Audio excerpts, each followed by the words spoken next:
Music rolled through the crowded room, thick enough to travel through the floor. Bodies moved in close lines beneath shifting lights, shoulders turning with the rhythm as the crowd tightened toward the center of the dance floor. Enrique stood behind Bruno with almost no distance between them. His hands rested at Bruno's waist while Bruno leaned back into the contact, his head tilting slightly as the music carried them forward. This is Men Being Too Intimate Season 3. Not the same city. Morning traffic moved steadily below the tower in Sao Paulo. The air carried early humidity. Security gates blinked green beneath the digital directory. Enrique crossed the lobby without breaking pace. He adjusted the fall of his tailored jacket as he entered the elevator. The fabric sat clean across his shoulders, cut close through the waist. His tie was narrow and exact. He positioned himself near the panel before the elevator filled. Bruno stepped in just before the doors closed. His suit was lighter, the fabric fine and sharply pressed. The space narrowed quickly as more bodies shifted inward. When the lift began to rise, a slight jolt unsettled the balance of those near the center. Bruno leaned back half a step. Enrique's hand came to his waist, steadying him with quiet precision before releasing. Bruno turned slightly. "Thanks." Enrique inclined his head. The elevator climbed in silence. Reflections overlapped in the mirror, shoulders nearly aligned. When the doors opened on their floor, Bruno stepped out first. Enrique followed close behind. As they cleared the threshold, Enrique placed his hand briefly at the center of Bruno's back, guiding him forward through the corridor. "See you in the meeting." Bruno glanced over his shoulder, measured and calm. "Yeah, see you soon." They moved down the hallway side by side, their pace matching without adjustment, already aligned before the glass doors closed behind them. Enrique entered the conference room carrying 2 cups of coffee, the lid secured tight against the heat. The lights were already on. The blinds were half lowered against the glare from Sao Paulo's late morning sun. Bruno stood with his back to the door, bent slightly over the drawings. His jacket hung over the back of a chair. The line of his tailored suit followed the curve of his spine cleanly, the fabric fitted close through the waist before settling along his hips. Enrique paused just inside the threshold. Bruno shifted his weight as he studied the page, one hand braced against the table, the other holding a pen near the margin. The movement tightened the seam across his back. Enrique's gaze held a fraction longer than necessary before he set one cup down near the edge of the table. Bruno reached for the cup without looking away from the plans. Then he straightened and turned, expression steady. 3 meters. It opens the pedestrian flow. Enrique moved to stand beside him. He leaned forward to review the adjustment. It also compromises the structural load here. Their shoulders aligned over the same sheet. Enrique reached across to trace the revised boundary line with his finger. His wrist brushed Bruno's forearm. Bruno steadied his pen as he leaned closer. The scent was different this morning. "Did you change your cologne?" Enrique turned his head slightly toward him. Bruno met the look without hesitation. "It suits you." Footsteps approached in the corridor. Voices carried nearer. Bruno straightened, reaching for his jacket. Enrique's hand lingered 1 second on the edge of the table, then withdrew cleanly as the door opened and 2 associates entered with folders in hand. The car interior remained cool despite the humidity outside. Traffic moved in short advances along Avenida Paulista. Enrique preferred driving to inspections. Bruno adjusted the air vent toward himself and leaned back in the seat. His tie had been removed earlier, the collar of his shirt open now. "You seeing anyone lately?" Bruno asked, still looking ahead. Enrique kept his eyes on the road. He shook his head once. "I'm busy." "You're wasting the prime years of that physique, man," Bruno said, eyes trailing over Enrique's shoulder. Then Enrique glanced briefly toward Bruno. "You?" Bruno gave a short breath of amusement. "Nah, you know me." Silence settled for a moment before Bruno continued. "There was a guy at the bar last week, Jardins, thought he was checking me out. And his loss." Bruno shrugged. "He left with someone else." Enrique exhaled lightly through his nose. "But damn," Bruno added, shaking his head. "He had a body. I would have rearranged my entire sleep schedule for that one." Enrique's mouth twitched despite himself. "You have no standards. I have excellent standards." Bruno shot back, grinning. "I just ignore them when the view is worth it." Bruno leaned toward him slightly. "Come on, You're telling me you've never seen someone walk by and thought, yeah, I could ruin my calendar for that? Enrique's expression didn't change. I have better things to do, he said dryly. Bruno laughed. That's why you're still single. Enrique matched the laugh. You're not exactly taken. Next day, the gym lights reflected sharply against the mirrored wall.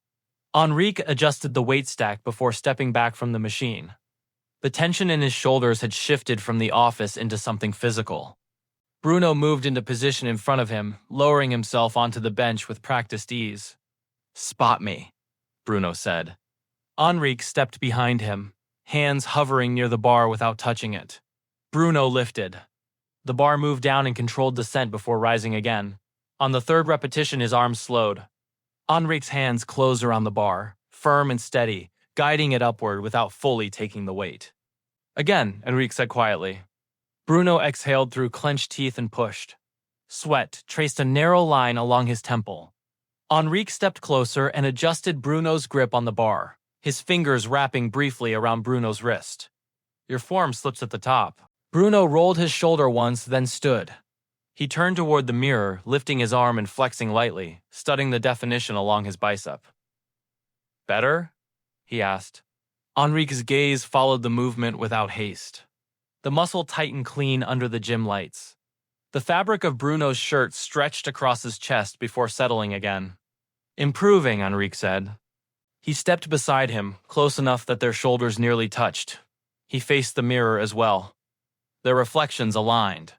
Bruno glanced sideways through the mirror. You're catching up.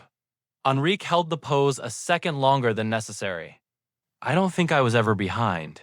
Bruno laughed under his breath. Enrique bent to reach for his water bottle.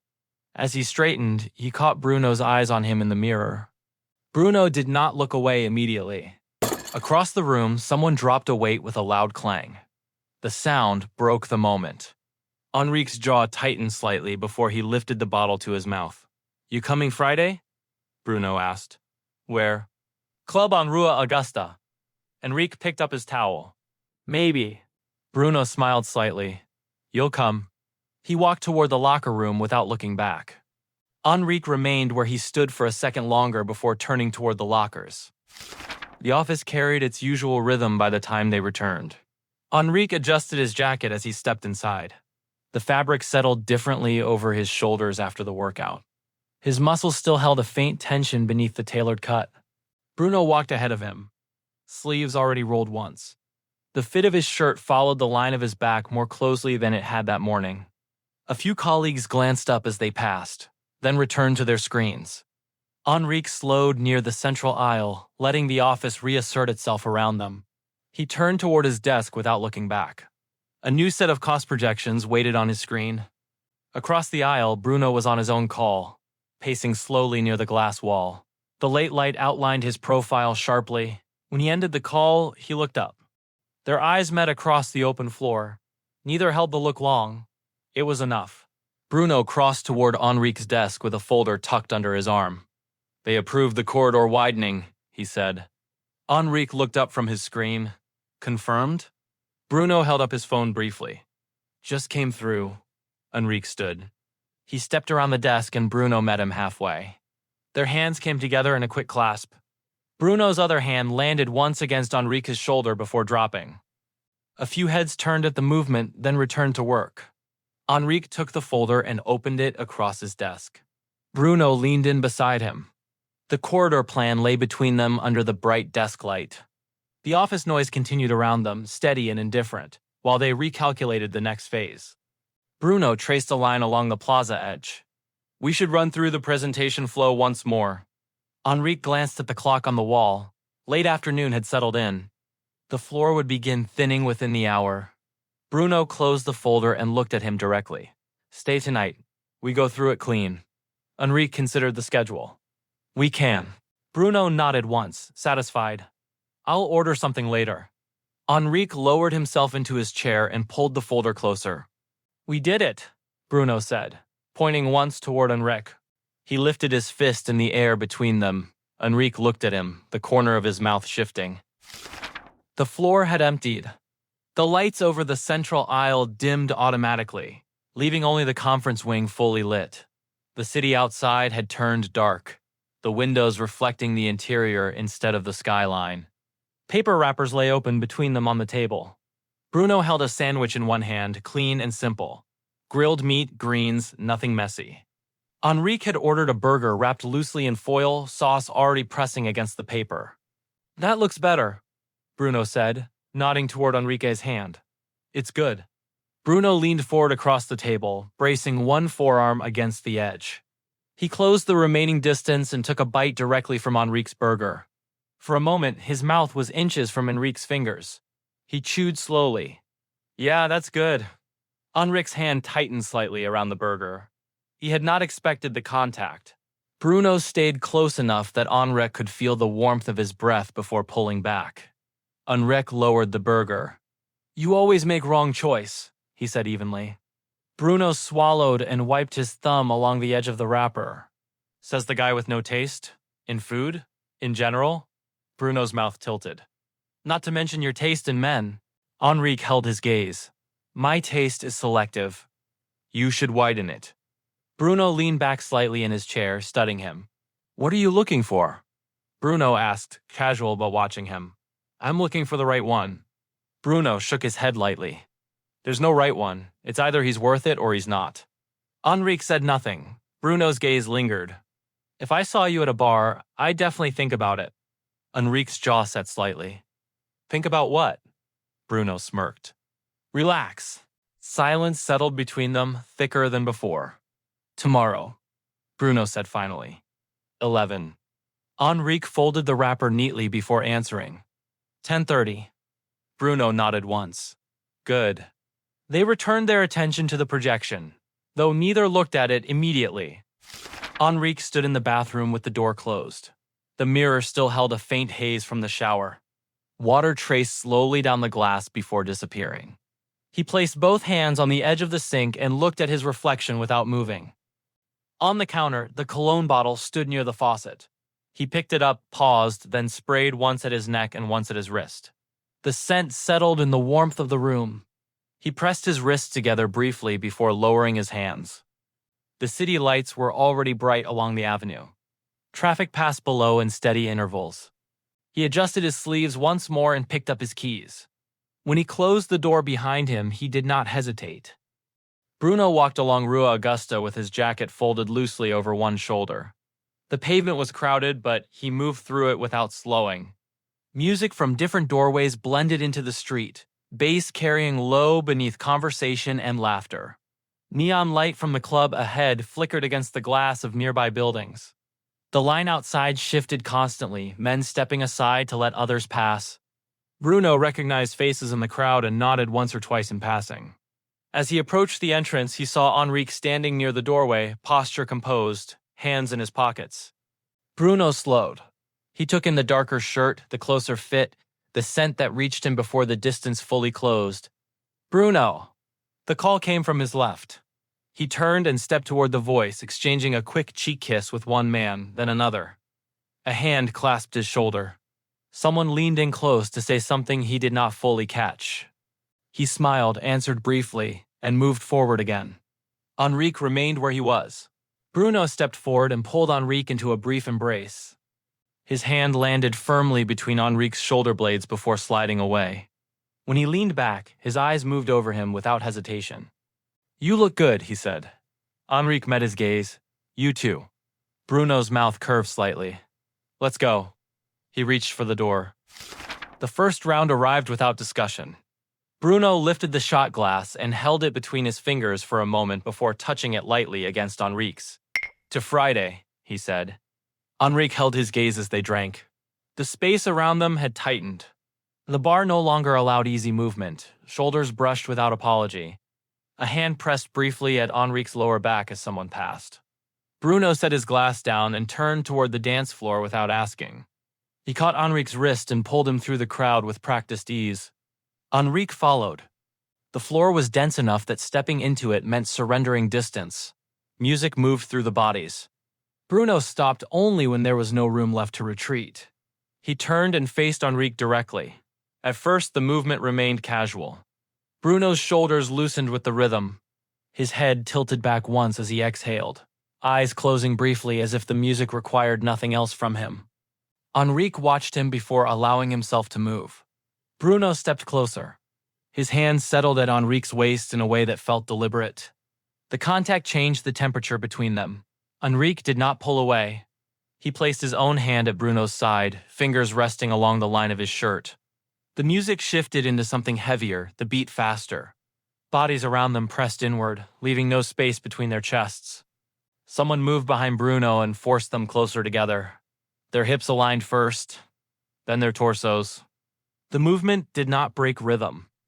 Bruno leaned forward again, close enough that their foreheads nearly touched. The lights shifted across his face in brief flashes of color. His gaze held steady. "You see anyone interesting?" Enrique studied him without looking away. "I see you." Bruno did not answer immediately. His eyes searched Enrique's face as if measuring whether that had been said in jest. The crowd moved again. A shoulder struck Enrique from the side. Bruno's hand slid higher instinctively, steadying him. Their faces brushed once along the cheekbone before separating by only inches. Bruno laughed softly into the noise, still close. For a moment, there was nothing outside the movement of their bodies and the beat beneath them. Then the song changed. The crowd shifted again. Bruno turned with the rhythm and lifted his hand backward without looking, palm open in invitation. Enrique moved behind him. The music dropped into a lower register, slower and heavier. Bruno's back aligned against Enrique's chest. Their bodies settled into the same pace, hips following the beat with measured consistency. "I love this song," Bruno said, voice carried over his shoulder. He shifted his weight and pressed back slightly as he moved. The contact was steady and confident. Enrique's hands settled at Bruno's waist. He felt the warmth through the fabric, the controlled strength in the movement. The room seemed smaller now, the crowd tightening around them. He lowered his face toward Bruno's shoulder line. The side of his mouth brushed briefly against the fabric near Bruno's collarbone. The contact was light and unannounced. Bruno did not react. His attention had already shifted. When he turned his head, it was not toward Enrique. His eyes had moved past him, locking onto someone approaching from the side. The expression on his face changed slightly, sharpened. Bruno reached for the man's wrist. The transition was fluid, almost seamless. The new man stepped into the space Enrique had occupied seconds earlier. Bruno faced him fully, their bodies aligning without hesitation. Enrique's hand remained suspended for a moment before lowering.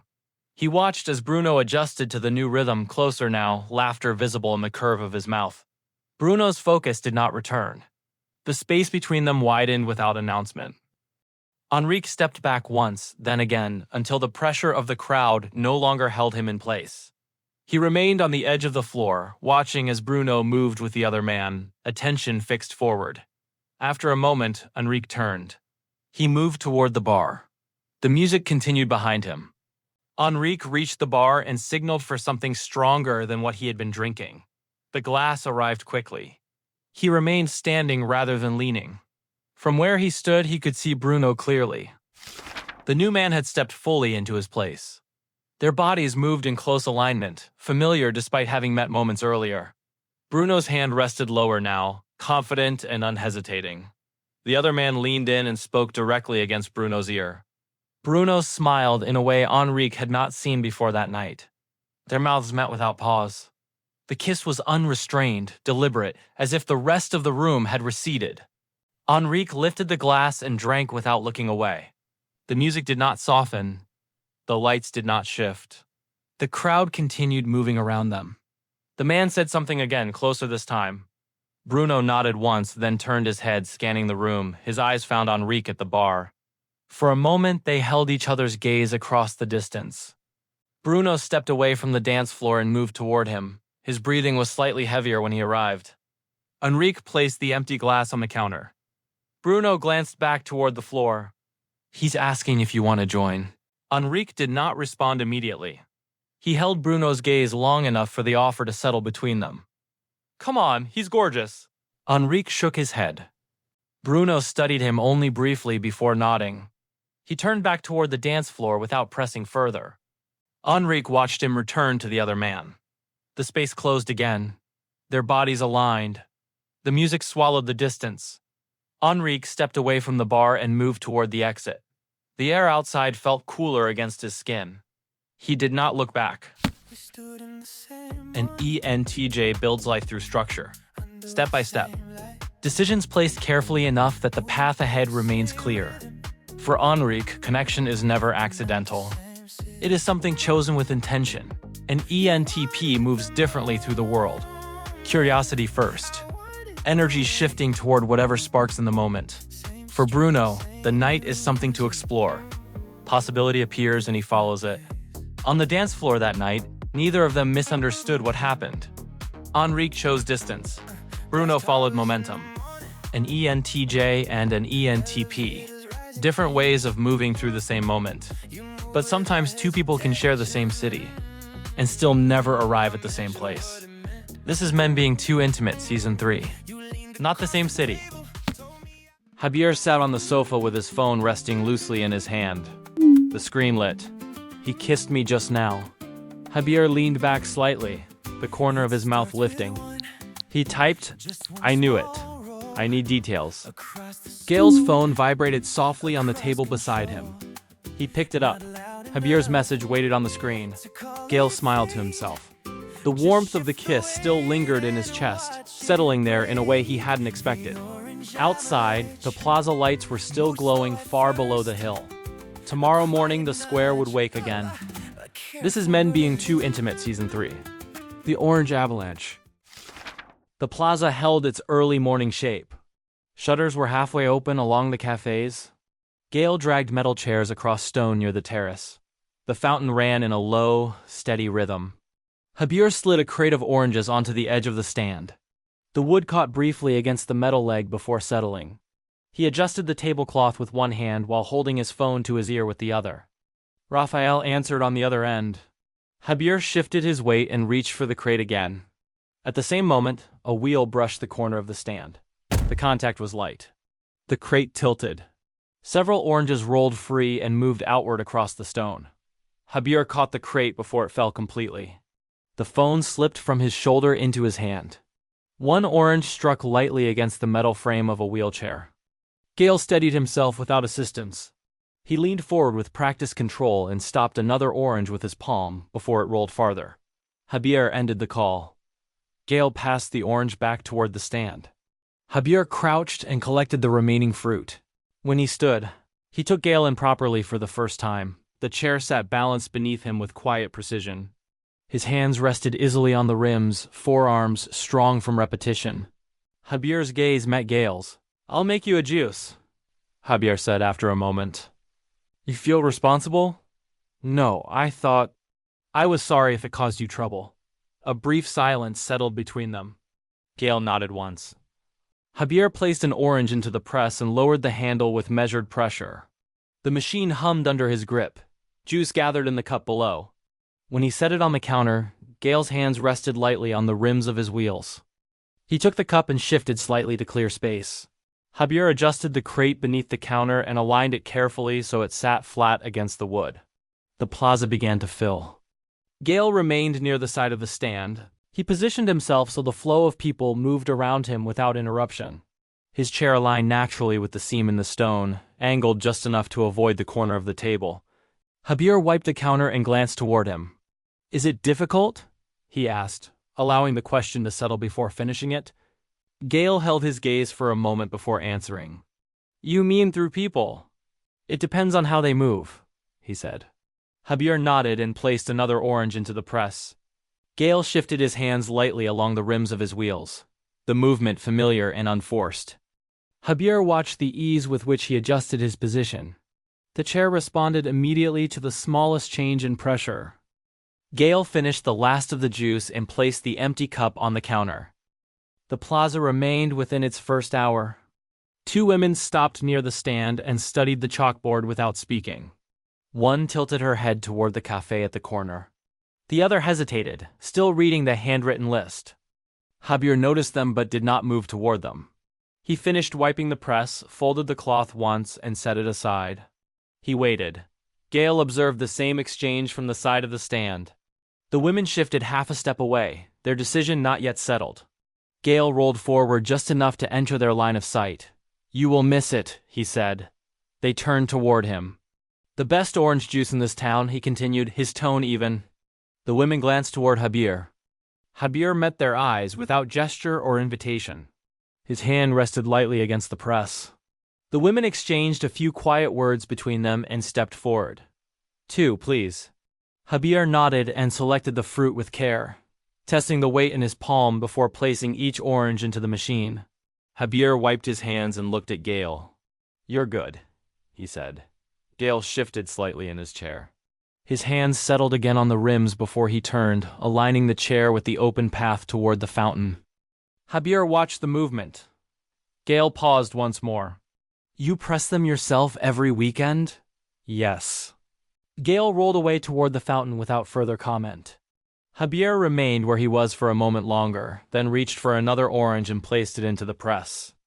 The sound of the motor blended back into the rhythm of the morning.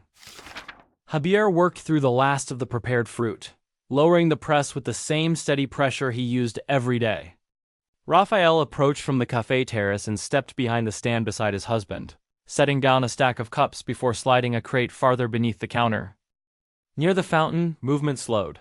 Gale had angled his chair slightly away from the stand. His hands rested on the rims without turning them. His shoulders aligned toward the open stretch of plaza near the East Street. Javier followed the direction of Gale's attention. "That's Andres, right?" he asked to Raphael without shifting his gaze. Raphael glanced toward the fountain. "Yup." He reached up and straightened Javier's collar, then pressed a brief kiss to his cheek before returning to the crate beneath the counter. The first chord carried across the square with a clarity that did not compete with the fountain. Gale had heard the arrangement many times before. Andres played in the plaza regularly, sometimes alone, sometimes beside the older musician who kept a steady rhythm beside him. The songs were familiar enough that Gale could anticipate the rise of the chorus before it arrived. He positioned himself near the front of the small crowd without hurry. The stones sloped slightly near the fountain, and he adjusted once to settle evenly. People filled in behind him. Gale watched the shape of the sound rather than the movement of the square, the lift of Andres' chin at the higher notes, the small breath drawn before the transition into the second refrain, the way his fingers pressed more firmly against the neck of the guitar when the rhythm deepened. He did not look elsewhere. When the song ended, applause moved through the gathered crowd in a gradual swell. Gale's hands came together with the others, steady and unembarrassed. Andres looked toward the front row, and their eyes met without delay. The acknowledgement held for a second longer than courtesy required before Andres lowered his gaze and adjusted the guitar for the next song. Across the plaza, Javier finished folding the last length of canvas from the stand. He tied it down and stepped back to check the alignment of the crates. The music continued. He glanced toward the fountain. Gale stood out to him immediately. His chair faced forward. His shoulders leaned slightly into the sound. His attention did not wander when others shifted or crossed between him and the musicians. Javier lifted one of the empty bins and set it into place. "How close are you with Andres?" he asked Raphael, keeping his tone even. "We drink sometimes," Raphael said. "That's all." Javier nodded once. Raphael studied him briefly. "What is it?" Javier adjusted the strap around the crate. "Nothing." He looked toward the fountain again. The following morning unfolded with the same order as the one before it. Javier had already arranged the oranges in 2 neat rows and secured the edge of the canopy where the fabric had loosened overnight. Raphael stood beside him, counting the coins and placing them carefully into the tin beneath the counter. Gale approached at a steady pace and stopped directly in front of the counter. "1," he said. Javier looked up immediately. Juice gathered in the cup below. Raphael leaned forward to wipe a small streak of pulp from the counter near Javier's hand. His shoulder brushed lightly against Javier's arm before he stepped back into position. Gale placed the coins on the table. As Gale lifted the cup, Javier reached for another orange. He pressed it in the same measured rhythm and placed the second cup beside the first. Gale's hand stopped. "I didn't order that." Javier wiped his hands on the cloth and shifted his chin slightly toward the fountain. "You should give one to him." Gale followed the line of his eyes. "Is it that obvious?" Javier met his gaze steadily. "I watched the square." Raphael shifted his weight and looked between them. What square are we watching now? Javier stepped closer and nudged him lightly with his hip, pushing him half a step to the side of the counter. Go stack the cups. Raphael laughed under his breath and moved, brushing his hand briefly along Javier's lower back as he passed. Gale held the look between them, then turned his chair toward the fountain. Raphael watched him move away. You are invested, he said quietly. Javier adjusted the crate beneath the counter so it sat flush against the leg of the stand. I am observant, he replied. The musicians had already begun tuning near the fountain by the time Gale reached the edge of the crowd. Andres stood slightly apart from the older guitarist, adjusting the strap across his shoulder and checking the pitch with small deliberate turns of the tuning pegs. Gale approached. He stopped just outside the first row of listeners and held the juice in his hand for a moment before extending it forward. Andres looked at the juice first, then at Gale. Thank you, Andres said. Their fingers made contact briefly when the weight shifted from one hand to the other. Neither withdrew quickly.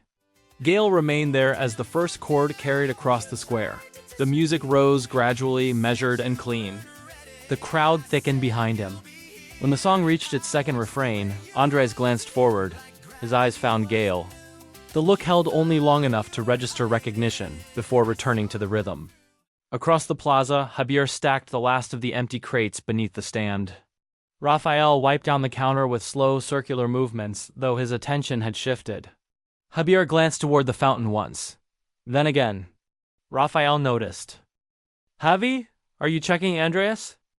Javier let out a short breath that almost passed for a laugh. He turned his head toward Raphael and held his gaze for a second, steady and amused. I'm checking the exchange, he said. Raphael leaned his elbow against the counter. What exchange? Javier's gaze remained on the front row of the crowd where Gale stood steady and attentive. Raphael followed the line of his sight. He watched Andres lower his head toward the microphone between verses and saw the juice cup resting at his feet. Raphael looked back at Javier. Javier allowed himself a small smile. The music carried across the square as the song ended and the applause rose. Near the fountain, Andres leaned slightly toward Gale and said something that required Gale to bend closer to be heard. Javier observed the angle of the conversation, then turned back to the stand. The next weekend returned with the same arrangement of light across the square. Gale arrived within the same hour as before. The timing was no longer accidental. Javier had already arranged the oranges and secured the canopy when he saw him approaching. Raphael stepped aside as Gale stopped at the counter, the movement natural now. Their exchange remained simple. Coins rested briefly on the wood before changing hands. Andres played as he always did beside the fountain. Once, as he shifted his guitar strap, his hand settled briefly on Gale's shoulder before moving away again. When Gale returned to the stand later that morning, he did not approach as casually. He touched me, he said. Javier set down the cloth in his hand and studied him. The following weekend brought the same rhythm. Gale arrived again. I don't think he notices me, Gale said. Javier regarded him without hurry. You have nothing to worry about, he replied. He pressed his palm lightly against his own stomach in quiet demonstration. You are in better shape than I ever was. Gale looked at him for a second before the tension broke. He let out a short laugh. Javier's mouth curved in response. Raphael glanced between them, shaking his head as he returned to the stack of cups. Across these weekends, Gale also began to see what had always been present between Javier and Raphael. The way Javier leaned into him when the line thinned. The ease of their closeness, unperformed and steady. Then one weekend morning, Gale approached the stand. The song rising from the fountain did not belong to Andres. Gale's hand tightened slightly on the rim of his wheel and pushed back from the counter. The chair turned cleanly toward the open stretch of stone. Gale! Javier called after him. Gale did not slow. He rolled toward the edge of the square, the unfamiliar voice carrying behind him as the music continued. Javier remained still for a moment, one hand resting flat against the counter. He adjusted the stack of cups so they aligned evenly, then looked toward Raphael. Message him, Javier said. Message who? Andres. Raphael frowned slightly. What am I checking? Why he's not here. Raphael glanced toward the fountain as if only now noticing the absence. Raphael took out his phone and leaned against the counter while typing. The response came quickly. He says he caught a cold past few days, stayed home. He's feeling better now. Javier absorbed the information without visible reaction. Ask him if he's free tonight. Raphael looked up. For what? Just ask. Raphael returned to the screen and typed again. A moment passed. He says yes, why? Javier held out his hand. Give me your phone. Raphael hesitated only briefly before handing over the phone. When Andres answered, Javier's voice was even. It's Javier from the plaza. We're setting up dinner tonight near the fountain. You should come and eat properly. There was a pause long enough for Raphael to glance toward him. Yes, Javier continued. Tonight. When the call ended, he returned the phone without explanation and looked again toward the direction Gale had taken. He dialed. The first call went unanswered. He let it ring to completion before lowering the phone and sending a message instead. Dinner tonight at the plaza. The reply came within minutes. Not in the mood. He pressed call again. This time Gale answered. Dinner, Javier said. Tonight. You don't have to stay long, Javier continued. Just come. Javier ended the call and set the phone down face down on the counter. Raphael studied him with open curiosity. I'm hosting. The unfamiliar song reached its final line. Night settled over the plaza without the noise of the market. The fountain ran steady, catching the reflection of string lights that stretched between the cafe terrace and the old stone arch. The square held a slower rhythm now. Javier arrived with Raphael as the evening settled fully over the square. The table had been reserved outside near the fountain. It was set for 4, though only 3 chairs stood around it. Andres arrived next.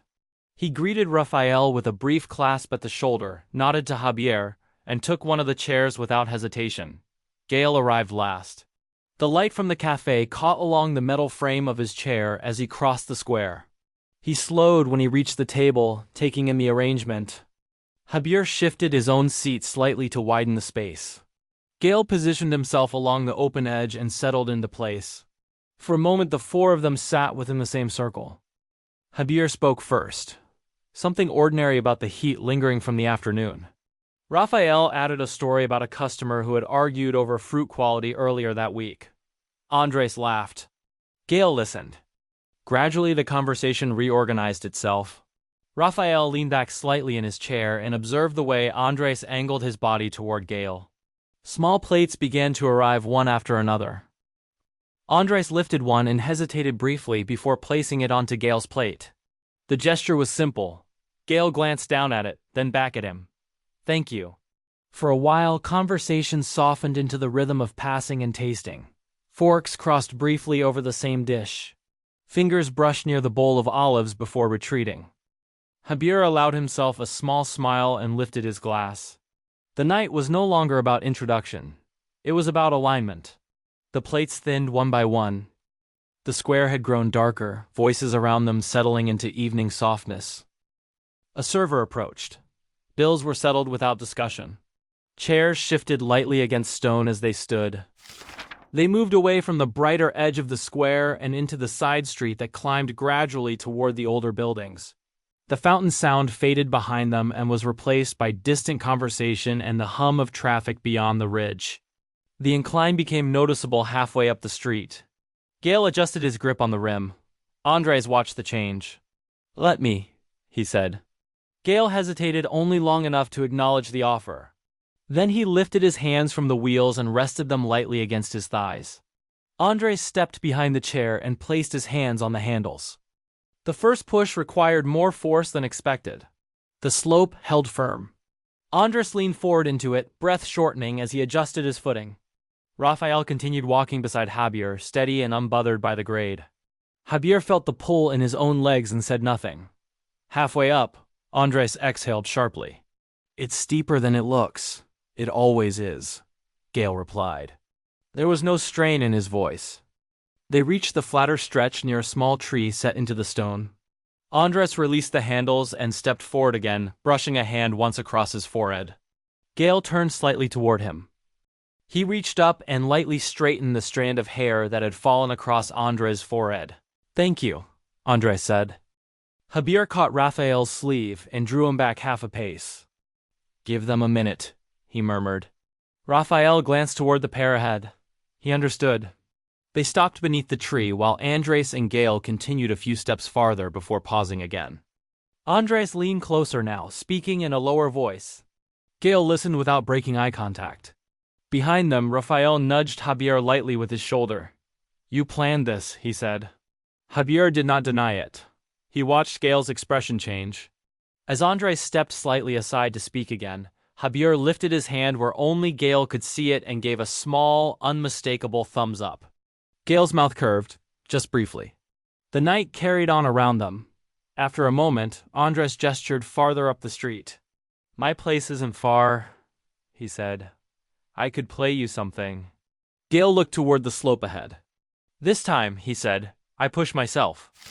Gale rolled his sleeves once and set his hands firmly on the rims. He pushed. The first rotation was controlled. The second carried more force. His shoulders engaged, arms steady, breath measured. The chair moved upward without hesitation. Andres walked beside him, close enough to step in if needed. He watched the movement carefully. Impressed. Halfway up, Gale increased his pace slightly. "You might be good with fingers," he said, breath even, "but I'm good with my arms." Andres looked at him fully then. "I can see that." Behind them, Raphael slipped his hand into Javier's. They began their own descent toward home. The night was warm enough to linger. Andres let his fingers rest against the strings before lowering the guitar carefully to the floor beside his chair. Gale held Andres' gaze as the last vibration faded. Andres stood and stepped toward him. The kiss held long enough to register before they drew apart. A phone vibrated against the table. Gale glanced down at the screen. "How is it going?" Gale let out a small breath through his nose. "I'll use the bathroom," Andres said after a moment, nodding toward the hallway. "Back in a minute." Gale nodded. The bathroom door closed softly. Gale did not type immediately. He replayed the moment once in his mind before letting his thumbs move. "He kissed me just now." The reply came quickly. "I knew it. I need details." He typed again. "We talk tomorrow. And thanks for tonight." There was a pause before the next message appeared. "Over orange juice, you're welcome." Gale looked at the screen for a few seconds longer before placing the phone back on the table. The bathroom door opened. Outside, the street was quiet. An ESFJ builds connection through attention. A presence that notices what others miss when the world moves too quickly.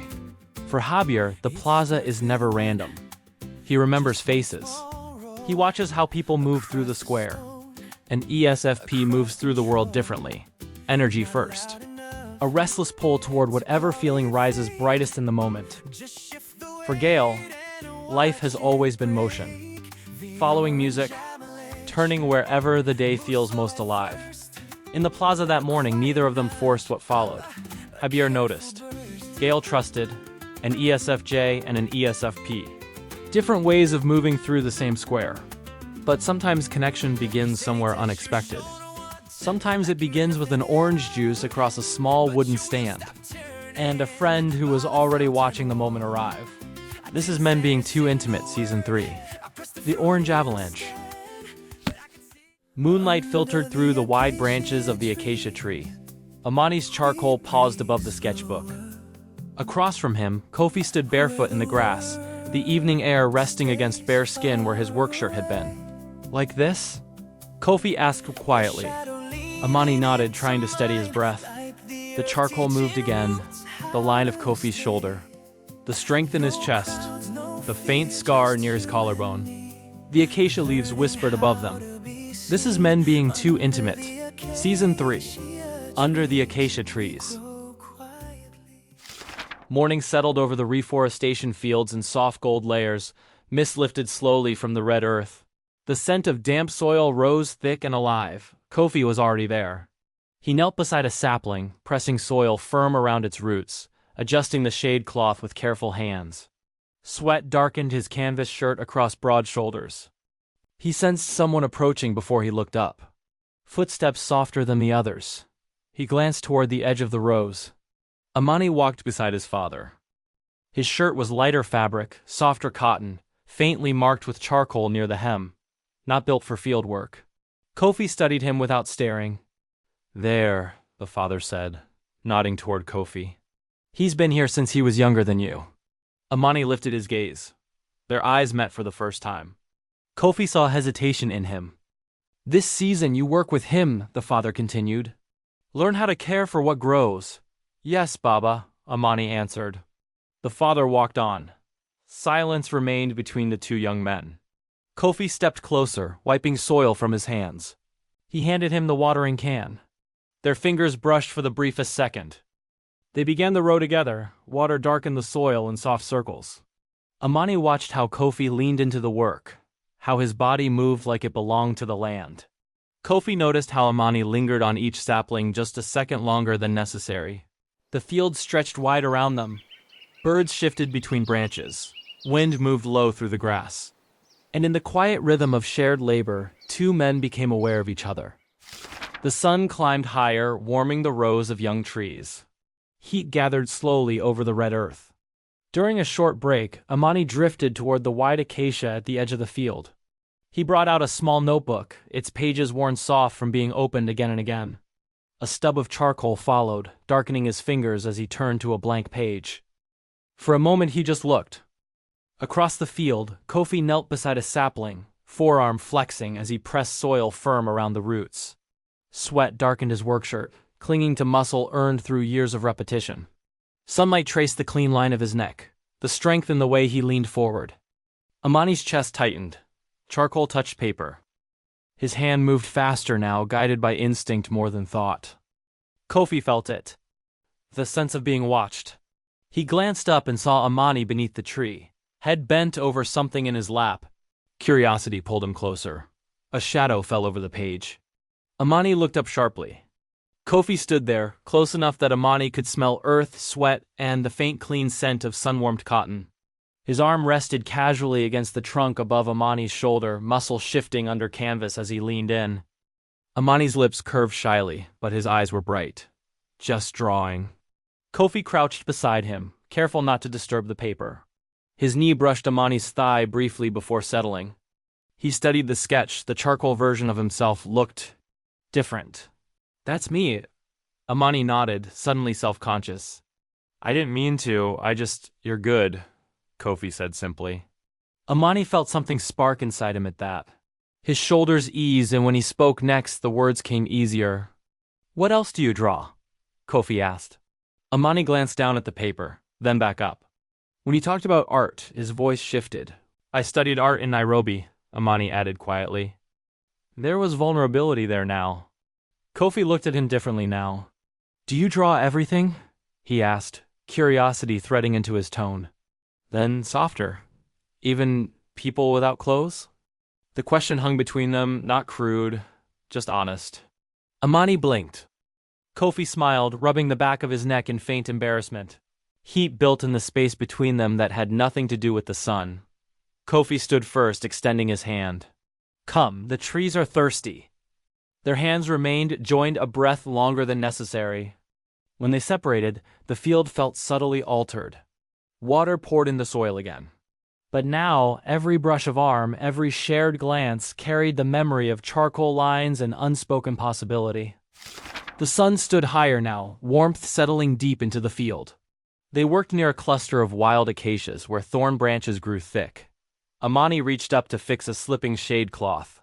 The branch shifted. A sharp sting flashed across his palm. He sucked in a breath. Blood beaded quickly along his skin. Kofi was beside him in a heartbeat. Sit, he said. Amani lowered onto a flat stone beneath the tree. Kofi rushed to the water barrel, splashing water into a small tin cup before hurrying back. Let me see. He took Amani's hand gently, turning it toward the light.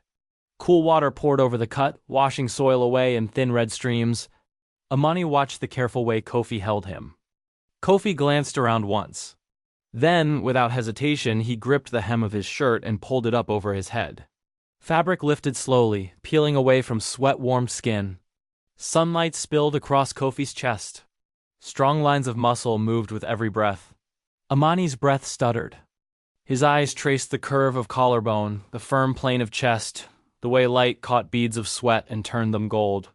It wasn't just strength. It was life. Kofi twisted the shirt in his hands and tore a clean strip of cloth with a sharp pull. The sound snapped Amani back. Kofi wrapped the fabric gently around Amani's palm, fingers brushing warm skin as he tied it secure. "There," he murmured. Their faces hovered close now. Amani could see the faint scar near Kofi's shoulder, the shadow of lashes against sunlit skin. The calm strength in his eyes. "Thank you," Amani whispered. Kofi met his gaze. Something warm moved between them. He released Amani's hand carefully. They rose beneath the acacia. Kofi set the torn shirt aside and returned to the rows, chest still bare to the sun. Sweat traced slow paths along muscle and skin, every movement grounded and strong. Amani watched, the rise of Kofi's chest. The waist strength held gentleness, the warmth of a body that knew how to care. Work continued. Evening settled heavy over the house. Amani sat at the wooden table where generations had eaten and rested, the surface worn smooth by time.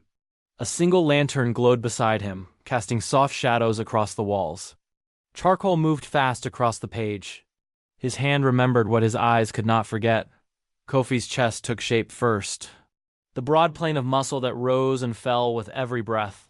The way sunlight had traced warm lines across skin. The beads of sweat that caught gold before sliding away. Amani swallowed. His pulse kept time with each stroke. Amani exhaled slowly, almost smiling. For the first time since coming home, his chest felt open. The door creaked. Reality rushed back. "What are you doing?" Amani jolted. Charcoal slipped slightly, smudging the page. "Your hands should be resting or helping, not chasing useless dreams." Amani turned, heat rising behind his eyes. His father's face hardened. "You came back to work. You think I don't work enough?" Amani burst out.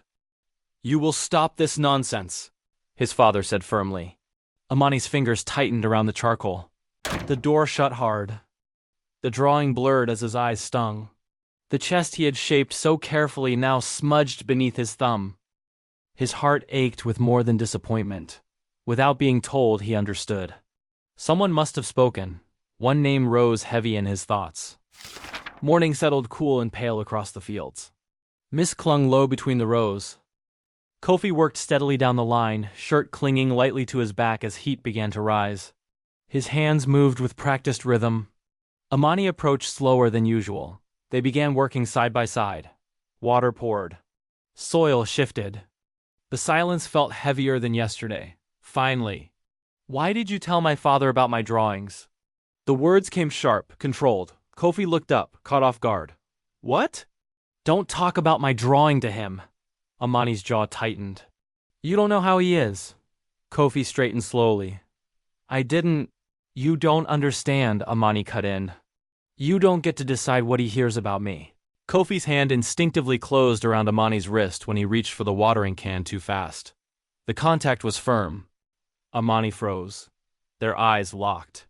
Heat rose fast between them, not desire this time, but hurt. Kofi realized what he was doing. He released him immediately. "I'm sorry," he said quickly, stepping back. "I didn't mean to grab you." Silence stretched. Birds called from somewhere distant. "I only told him you draw well," Kofi continued, voice steadier now. "That you have talent." Amani's breathing slowed, but his eyes remained guarded. Kofi swallowed. "I thought he would be proud." The sincerity in his voice landed heavier than any argument. Amani hesitated. "I liked your drawing," Kofi said carefully. "I said it because I meant it." The tension shifted. Amani looked down at his hands. He hadn't expected that. "I thought," he exhaled slowly. "I thought you were trying to make me look distracted. Like I don't work hard enough." Kofi shook his head. "I would never do that." The certainty in his voice was calm, grounded. Amani searched his face. "I didn't know he would react that way," Kofi added quietly. "If I had known, I wouldn't have said anything." Amani's shoulders loosened, just slightly. The misunderstanding cracked. "You shouldn't stop," Kofi continued. "Some gifts are meant to grow." "You really believe that?" Amani asked. "I do." That steadiness sank into Amani's chest. Something warm replaced the sting. They returned to the rows. Water poured again, soil darkened. But now the air between them felt different. By midday, the sun burned high above the fields. Heat pressed down, heavy and bright. Work slowed naturally as shadows shrank beneath the trees. Kofi walked toward Amani near the house, brushing soil from his hands. "Lunch," he said, gentle but certain. Amani nodded, already turning. They walked together, not toward the main rows, but farther out, past the irrigation ditch where water glinted in the sun. Beyond the younger saplings still struggling to take root. Toward a quiet hollow where the land dipped and cool shade gathered beneath a wide acacia. Amani looked around, surprised. "We don't usually eat here." Kofi's lips curved softly. "That's why I brought you." They settled beneath the tree, backs resting against the cool trunk at first. The shade felt like relief. Wind moved gently through thick leaves overhead, stirring patterns of light across the ground. "It's peaceful," Amani murmured. Kofi nodded. "Your father stays closer to the house during the day." Understanding warmed Amani's eyes. "You wanted somewhere I wouldn't be watched." Kofi glanced at him, then away. "I wanted somewhere you could breathe." Amani's chest loosened at the words. They ate slowly. When they finished, Kofi shifted onto the grass and stretched out on his back beneath the branches.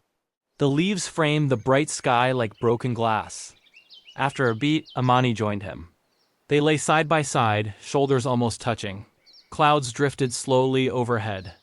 "I'm sorry about earlier," Kofi said quietly, eyes still on the sky. Amani turned his head toward him. "You didn't mean harm."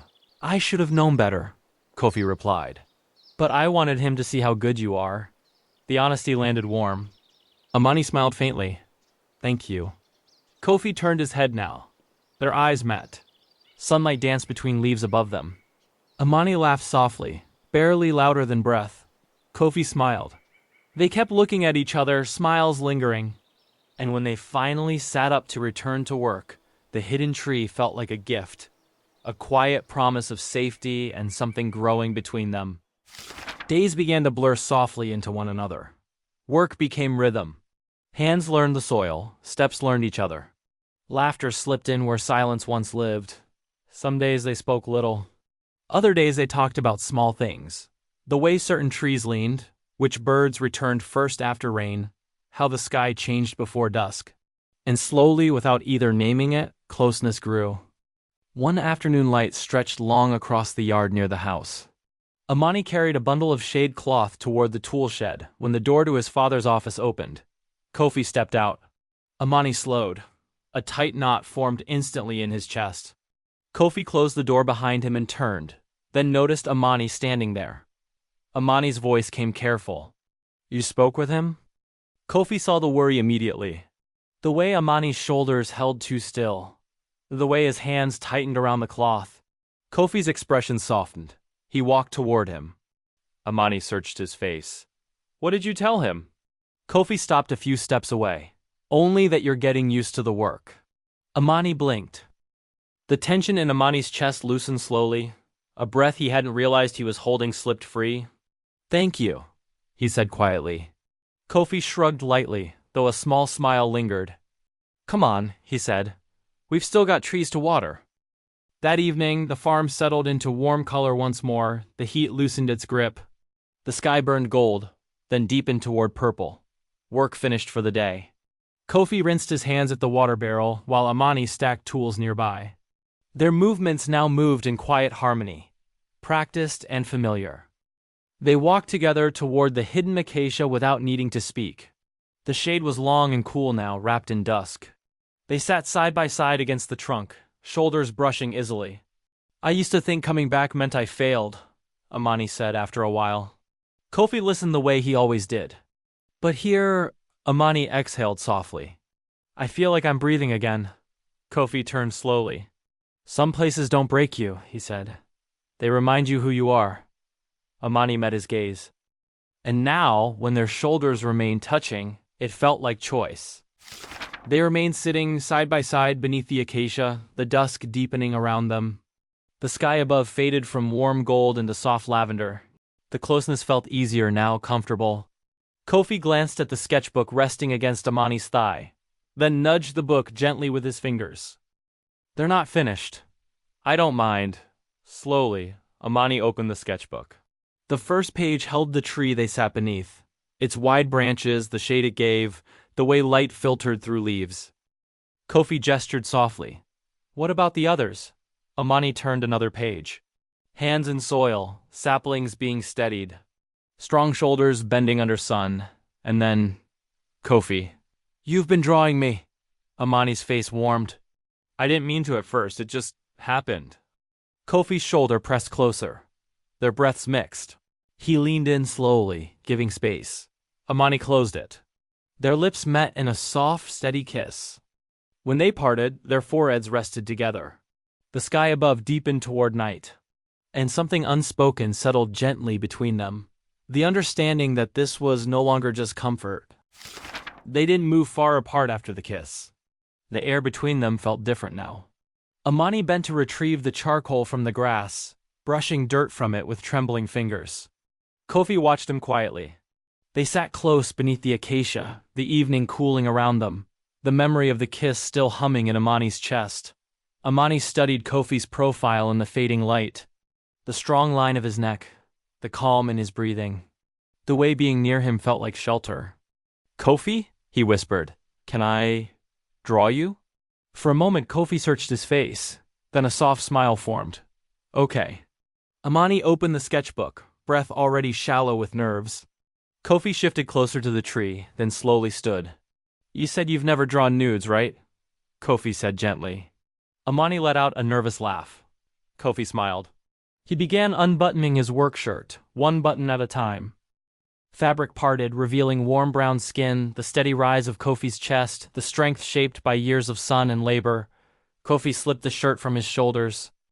Moonlight mixed with the last threads of sunset, painting his body in silver and gold. Amani stared for a moment, stunned by the quiet beauty of it. Charcoal met paper. This time Amani moved slowly, carefully. The curve of Kofi's shoulders, the strength in his chest, the grounded stillness in the way he stood, beautiful, real. Kofi watched Amani draw, heart calm, offering himself without fear. After a moment, Amani's hand faltered. What if my father finds out? The words came small, honest. Amani's eyes lifted, anxious. Charcoal moved softly across the page. Amani swallowed. I'm scared. Kofi didn't move, but his eyes held Amani's completely. The charcoal trembled in Amani's fingers. Kofi's voice stayed low, steady. Then let it be ours. Amani looked up. Our secret, Kofi continued quietly. Something loosened inside Amani's chest. Relief first. Then warmth. Then trust. His hand steadied. Charcoal moved with quiet certainty, shaping the final lines, the strength in Kofi's chest, the calm in his stance, the way he stood without fear. Then Amani lowered the charcoal. He looked up. Kofi still stood where he was. Amani's breath deepened. Slowly he set the sketchbook aside. The pages closed softly against the grass. He stepped toward Kofi, close enough to feel the steady heat radiating from bare skin. For a breath, they simply looked. Then Amani reached for his own shirt, the soft cotton, still faintly smudged with charcoal from earlier strokes. His fingers trembled only slightly as he unbuttoned it slowly, letting the fabric part and slide from his shoulders. The evening air brushed his skin, cool against the day's lingering warmth. No words were needed. They faced each other now. Amani closed the final distance, pressing his forehead gently to Kofi's chest. Kofi's hand returned to the back of Amani's neck, his thumb tracing a slow circle. Leaves stirred overhead. Moonlight rested across both bodies, strong lines softened by shadow, vulnerability now shared. The sketchbook lay open nearby, charcoal having captured Kofi mid-breath. But the living version stood closer, no longer separated by page or cloth. The night kept their secret, as the tree had kept everyone before. An ISFJ builds a life through care, steady and patient, a devotion to things that grow slowly but endure. For Kofi, strength has always meant tending what is placed in his hands, protecting roots, giving time for life to take hold. An ISFP moves through the world differently, feeling first. A quiet sensitivity to beauty, light, and the shape of a moment. For Amani, life has always been something to observe. Charcoal on paper, capturing what the heart sees before the mind can explain it. Under the acacia tree that night, neither of them hurried the moment. Kofi offered his strength. Amani offered his gaze. Different ways of seeing the same quiet beginning. But sometimes a tree grows slowly enough to teach patience. Roots deepen, branches widen, and the shade meant for two finally begins to form. This is Men Being Too Intimate Season 3. Under the Acacia Trees. Namja and Jimin stood facing each other in the quiet space near the gate. Neither spoke. Then they bowed. The movement was slow and deliberate. Their backs lowered almost in unison, deeper than the vow they had offered the monk moments earlier. For a breath, they remained there. When they straightened again, the space between them felt different. Simply finished. This is Men Being Too Intimate, Season 3. The Shape of Goodbye. The apartment door closed behind them and the digital lock emitted a short tone as it engaged. Namja tested the handle once out of habit, then pressed it again lightly before stepping back. Jimin watched him and waited without comment. When Namja nodded to himself, they moved toward the elevator together. Inside, Jimin stood close enough that their sleeves brushed as the elevator began its descent. Namja reached over and adjusted the strap of Jimin's bag where it had twisted near his shoulder. Jimin rested his hand lightly at Namja's lower back as the elevator slowed toward the parking level. He lifted his bag into the trunk. Namja stepped in beside him and steadied it while he pushed it farther in. Their hands touched for a moment at the handle before separating. Jimin closed the trunk with a firm motion and checked that it latched. Namja started the engine, adjusted the mirrors, and entered the temple address into the navigation system. The route calculated quickly. 4 hours, depending on traffic. He reviewed the suggested toll roads once and confirmed the route. Before shifting into drive, he glanced toward Jimin.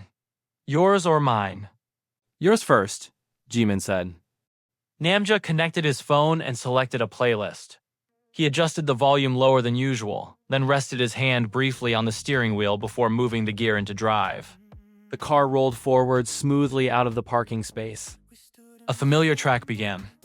Jimin settled back into his seat as they followed the exit ramp toward the main road.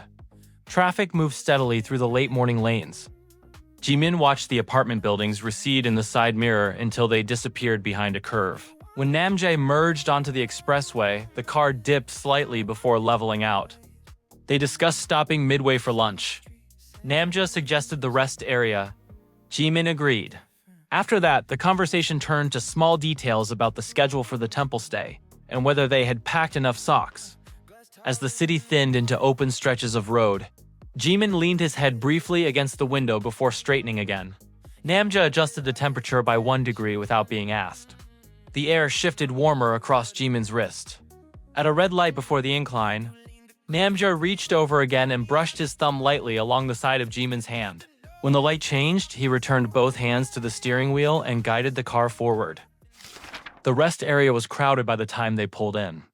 Namjae followed the painted arrows through the parking lanes and found a space near the outer row. He turned off the engine and checked the time before stepping out. Inside the food court, they paused beneath the overhead menus. Namja chose a set meal and paid quickly. Jimin stepped into a different line and ordered noodles. They carried their trays to a small table near the window. Namja aligned his spoon and chopsticks beside the tray before beginning. Jimin stirred the broth once and waited for the steam to thin before lifting the spoon.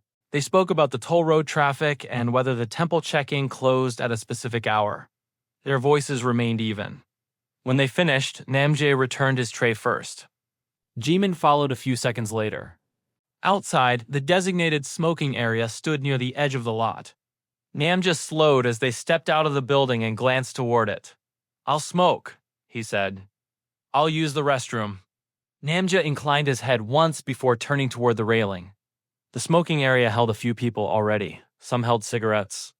Others exhaled vapor from small devices that released a thinner cloud. Namja stood near the ash bin and lit one. Jimin walked in the opposite direction without looking back. Inside the restroom, he washed his hands and waited for the hand dryer to finish its cycle. When he stepped back into the corridor, he passed the cafe near the entrance. He paused, then entered. He ordered an iced coffee and a hot one. He carried both carefully toward the exit, the plastic cup cool against his fingers, the paper cup warm through the sleeve. Near the sliding doors, a couple stood close together, their hands loosely linked as they waited for someone else to join them. Jimin glanced at them once before pushing through the door. When he reached the car, he placed both drinks in the cup holders and sat down. He adjusted the seat slightly and checked his phone once before setting it aside. A minute later, Namjae opened the driver's side door. A faint trace of smoke followed him inside. He glanced at the cup holders. "You got both?" he asked. Jimin nodded. The engine started. A high-tempo track from the earlier playlist resumed as the system reconnected. The bass filled the cabin at a low volume. Namja leaned slightly toward Jimin, one hand still resting on the steering wheel. Jimin shifted back just enough to interrupt the motion. Namja paused, then settled back into his seat. He reached into his pocket, removed a small tin, and took out a mint. He placed it in his mouth without looking at Jimin. The smell lingered faintly in the cabin. Jimin lowered his window. Cool air moved across his fingers when he rested his hand near the opening. Namja adjusted the side mirror and guided the car back into the traffic lane. The music continued. The highway narrowed as they approached the mountain road. Traffic thinned. The music remained on, but lower than before. The road curved steadily upward. Bare branches lined the incline, casting thin shadows across the pavement. Namja followed the navigation until it instructed them to turn onto a narrower path marked by a wooden sign with the temple's name. Namja parked near the far end and turned off the engine. The sudden absence of music left the interior quieter than before. They stepped out at the same time. Jimin retrieved his bag from the trunk. Namja closed the lid and adjusted the strap across his chest. Stone steps led toward the main gate. They walked side by side without speaking. A bell tone sounded somewhere deeper within the grounds, low and steady. At the entrance building, they removed their shoes and placed them in the open shelves along the wall. A volunteer directed them to a small check-in desk. Namja provided their names and confirmed the reservation. Jimin stood slightly behind him, watching the wooden floorboards near the counter. They were handed simple room keys and a folded sheet listing the schedule for the stay. The printed times outlined evening chanting, morning bows at 3, silent meals, meditation sessions, and lights out by 9. Namja read the sheet once before folding it along the original crease. Jimin noted the time printed beside the first session, and then let the paper rest between them on the counter. A volunteer placed 2 sets of folded temple clothes on the desk.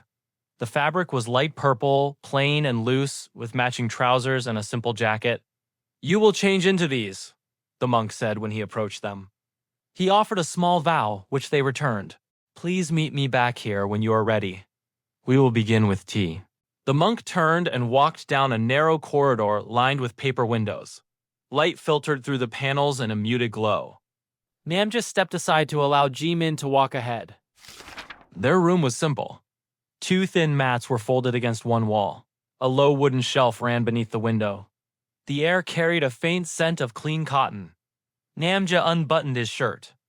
Jimin pulled his shirt over his head and tossed it onto his bag before retrieving it again and smoothing it out. Namja glanced over while fastening the drawstring of the temple pants. Jimin caught the look and smiled. Namja returned it. When Namja finished tying the jacket closed, he stepped forward and placed one arm around Jimin's shoulders. Jimin rested his hands lightly at Namja's waist before they separated. They adjusted the cuffs once more and stepped back into the corridor.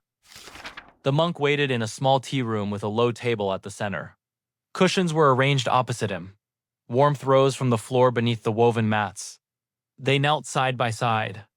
The monk rinsed the cups with hot water and emptied them into a wooden basin. Steam lifted briefly before dissolving. He measured the leaves and poured again. "When people come here, they often look for answers," he said. "This place does not give answers. It makes space for what is already there." He let the words settle without emphasis and continued preparing the tea. He slid a cup toward each of them. Jimin lifted his with both hands and waited for the heat to lessen before drinking. Beside him, Namja took his first sip without delay. The tea was mild. Jimin swallowed slowly and set the cup down near the edge of the table. Namja finished first and rested his hands on his thighs. When the tea concluded, they bowed and rose together. Dinner was served at 5 in the communal hall. They entered in a line and sat on floor cushions arranged along low wooden tables. Stainless steel trays were already set in front of each place. The meal was simple. No one spoke.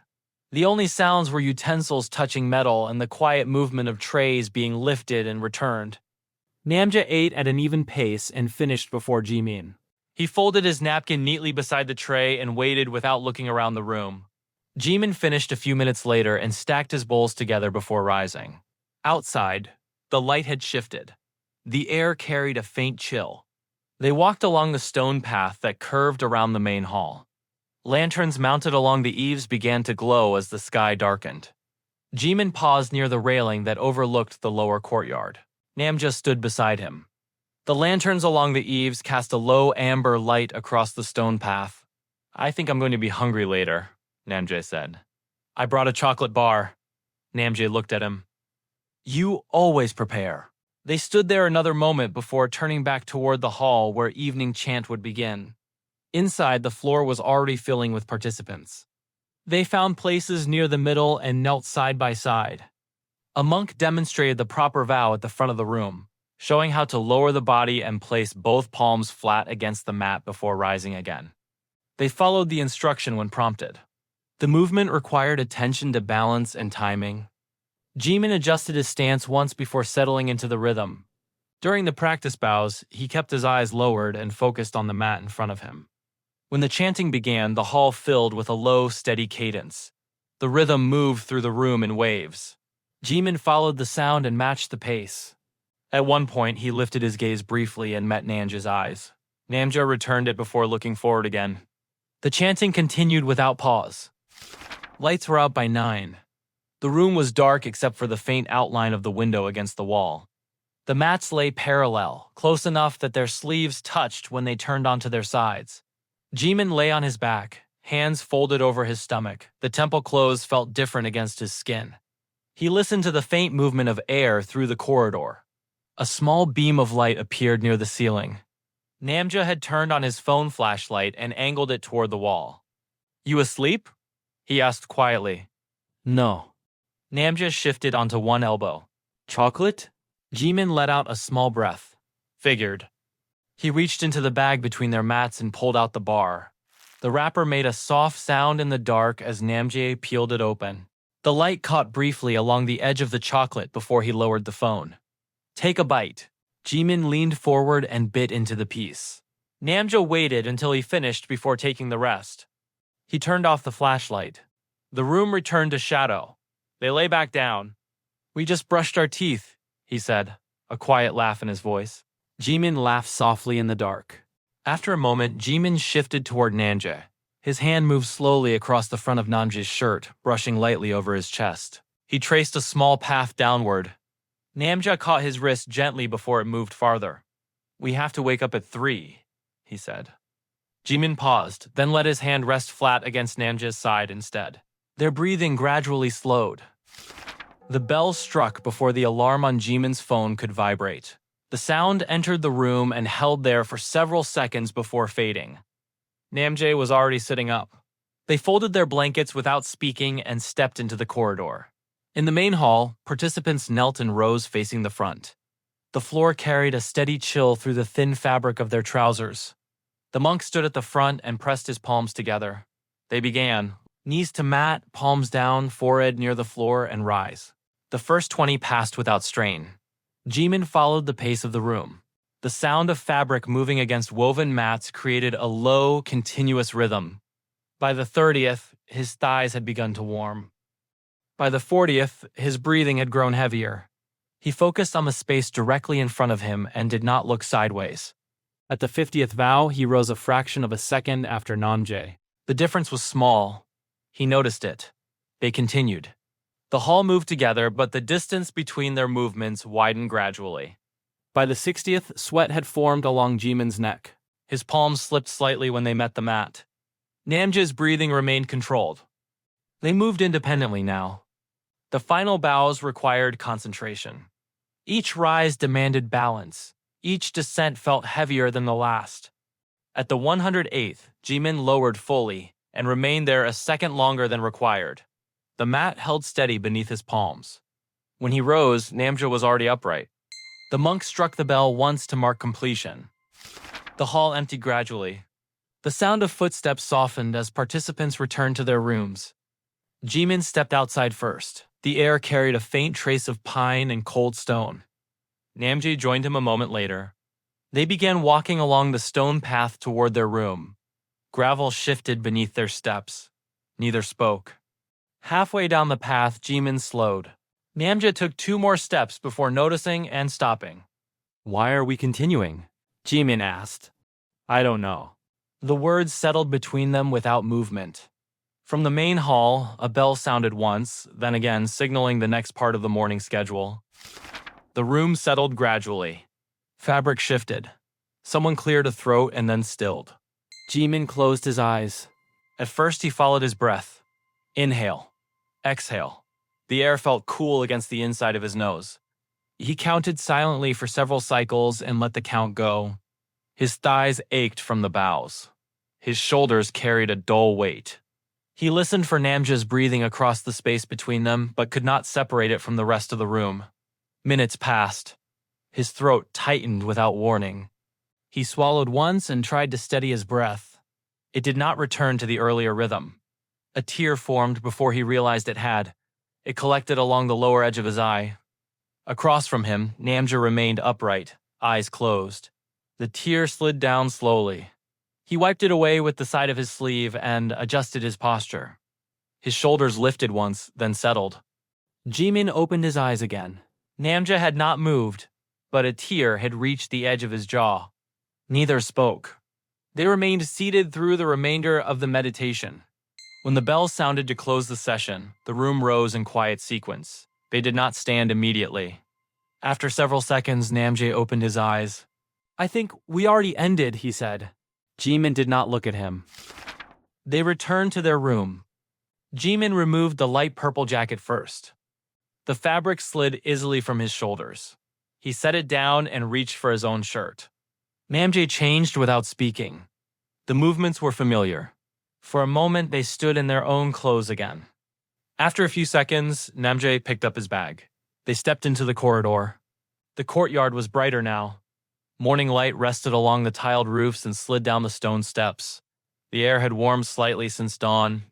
The monk who had led the tea ceremony stood near the base of the main hall. His hands were folded loosely in front of him. When he noticed them, he inclined his head.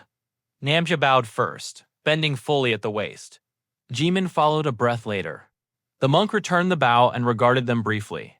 Then he turned and walked back toward the hall. His steps were unhurried. The sound of his shoes against stone faded gradually. Jimin looked at Namjae. Namjae met his gaze without looking away. They exchanged a small nod almost at the same time. Then they bowed to each other. Their backs lowered in near unison, held there, then rose. When they straightened, the space between them felt deliberate. No words followed.